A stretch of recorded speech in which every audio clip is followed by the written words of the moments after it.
অনেক কথা আছে বললে সব উলট পালট, কিন্তু আপনি তো আশিক রাসূল, বলতে তো হবেই।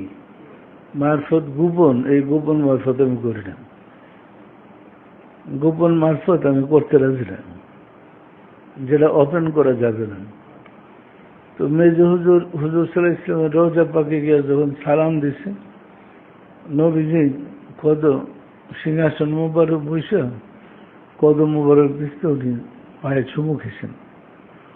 নবীজির কদম পাকে চুমু খাওয়ার পরে নবীজি তার মাথায় হাত বোলাই দিছে। আবার পাশে দুইটা রোজা আছে জানেন তো, ওই রোজাতে সালাম দিছে, পরে ওনারা উঠছে। এখন তার লাগিয়ে গেছে জিদ ওই দুইজনকে দেখে। সে বলল, রাসূলের রোজার ভিতরে আপনারা ঢুকলেন কিভাবে? এই রোজা তো রাসূলের।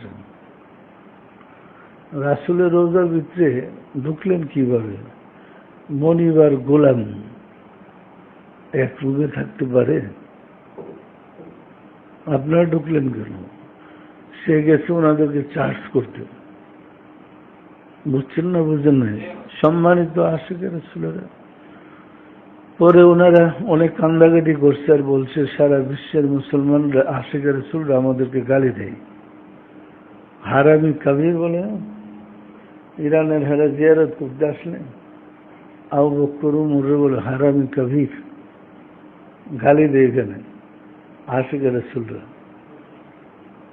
পরে ওনারা দুইজন খোলামেলা কথাবার্তা বলছে যে আসলে আমাদের ভুলের কারণেই ইসলামটা টুকরা টুকরা হয়ে গেছে।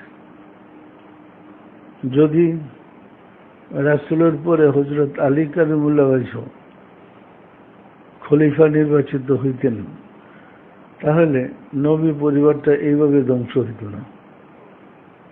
আমরা আমাদের অতীতের কর্মের জন্য দুঃখিত, অনুতপ্ত। তোমার বাবাকে আমাদের সালাম জানাইও আর এই কথাগুলো বলল। তো আসলে এটা শুনে আমাদের লাভ কি?